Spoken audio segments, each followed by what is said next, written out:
Okay, hello everybody. Welcome to Korean Atlanta Mentorship. So this is the next video in a series we called KAM Reacts. So some of you call me KAM in the comments, aka Korean Atlanta Mentorship, and then we're gonna now watch a video that I watched about a year ago. I've never been to Portland ever, but I've heard a lot of things that the city has gone kind of downhill, kind of like San Francisco. And as far as I've been alive, Los Angeles has been quite awful. I mean, it somehow went from awful to really, really, really stink tier awful, where even the rich people can't survive. So this is interesting because this is a real estate developer, and he's talking about how he's sad because he loves Portland, and it says developer pulls out of Portland after 4 decades. How can you be this dysfunctional? All right, let's go ahead and watch. Business in the This is K2 News at 6 on your side. Remember the phrase, the city that works. It's the city that jerks. You know, I mean, how can you be this dysfunctional?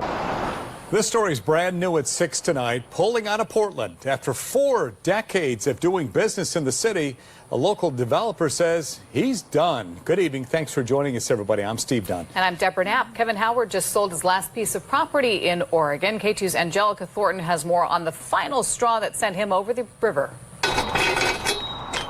Ask Kevin Howard how he feels about Portland, and his emotions run the gamut.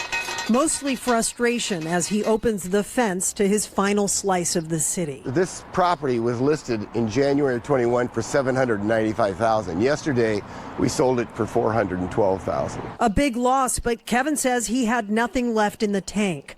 This tiny piece of property, a former pizza parlor, has been a nightmare for the past 3 years. The supposed homeless came in and kicked in the door, the front door, and lived in it. And I waited till they came out and I had to board it up. But Kevin says that didn't do much. They just broke in again and again, living inside, outside, even in his dumpster enclosure, which they eventually set on fire. And Kevin tells us he got nowhere when he called police. And I said, well, what does the homeowner do? What does the property owner do? And they said, well, call the Central City Concern. And I said, what'll they do? And they said, well, they'll probably come out and give them a cup of coffee and some hot soup. He looked into hiring a security guard, but that was too expensive, $15,000 a month. What? Whoa. Really? Is that how much you make as a security guard? That's amazing. Maybe I'm in the wrong field, but we'll just keep going. So he decided to get a fence, but the wait was 4 months. I said, why? And they said, because homeowners, like mad, are fencing their property to keep the drug addicts and the homeless out. So the trash piled up, and Kevin tried to keep up, but it was... Wow, so you couldn't get a fence for 4 months because there's such a huge demand and wait list? Holy balls. Oh, man. Wasn't enough. Last summer, the city hit him with a nuisance fine. And it was $539.71. Kevin paid it. A month later, he got a bigger bill, the original amount plus a penalty. The city told him they lost his check. So he paid the bill again, plus the extra $100. 2 weeks later, they sent me another bill for $639.71. I called them up, and they said, well, this might be a duplicate bill, but we've already put a lien on your property. Oh, no. Oh, no.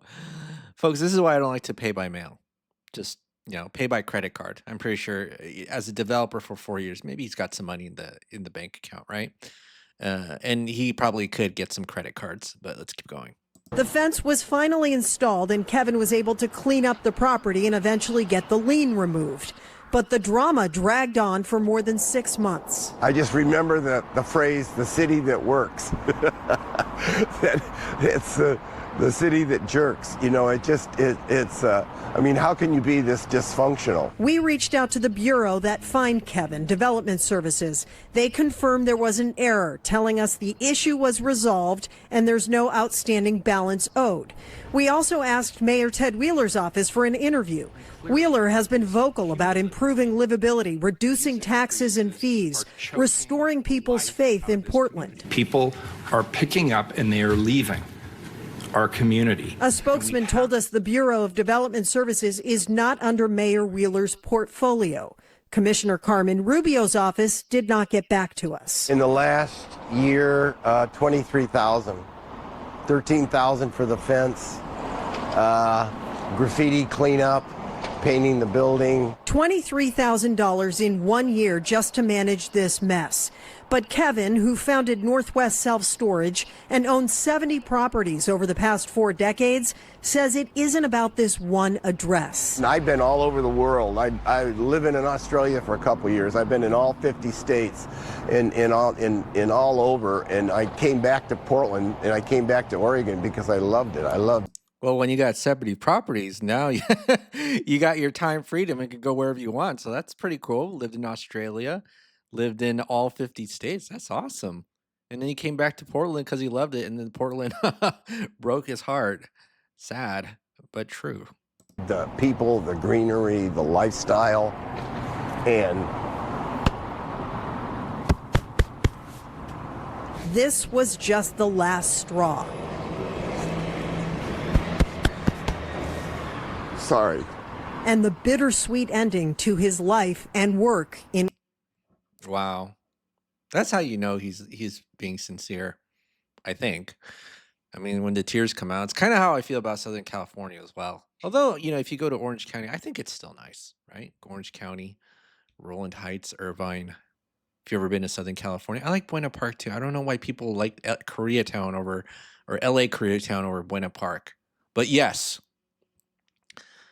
70 properties, lived all over the world, loves Portland, and this is what he gets. And now he's a sad, sad man. And again, this kind of also proves to you that money doesn't solve all your problems, right? The biggest problem that you'll have as a person with a lot of money is that most people won't do their job. You think, oh man, your life is so great because you got a lot of money. It I don't mean to laugh, but it's like people are dysfunctional whether you have money or not, right? Like I don't know if you knew that.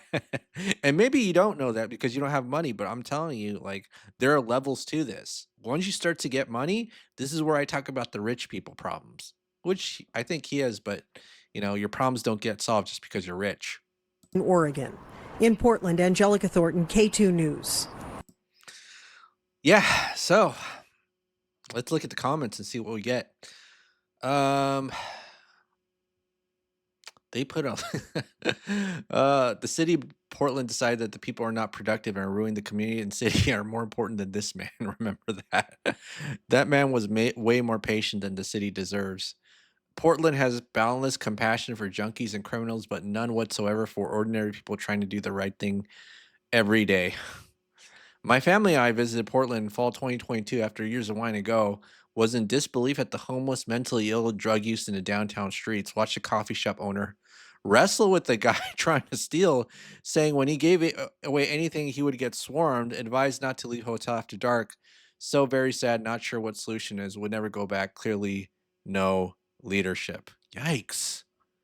Yikes. All right. Well, I mean, I think I'm just using laughing as a coping mechanism. Don't mean to laugh at this dude, but yikes. How can you be this dysfunctional? And if you're watching from Portland, let me know what you think, right? Or just let me know in general. There's a reason why I've never had a desire to visit Oregon or Washington, because I heard it's kind of the same. Seattle's kind of bad, but I might be wrong about that. All right. Well, this is Korean Mentorship. Have a good night, and we will speak next time.